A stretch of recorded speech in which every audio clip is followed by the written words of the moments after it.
តាលេអពុម៉ាក់ពុកព្រួយព្រឹកឡើងអមតោឯងមួយអាំងឆ្នៃឆ្លាខរោគេជួយហើយអស់លុយចាយជាពាក់គឺចាប់មួយជួបបីខ្ញុំតាអាសែលលេក៏មិនដែរចេះបោកូនស្រីគេត្រឹមគេយកឡងសេមកពេលចុកក្រោយប៉ះចំតែសង្សារគេ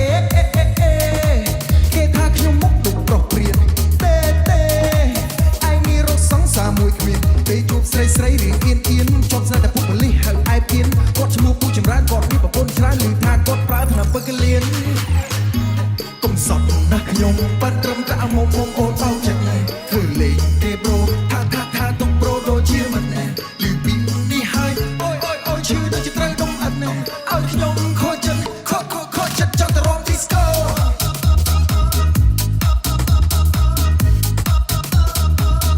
ខូចចិត្តចង់ទៅរំឌីស្កូ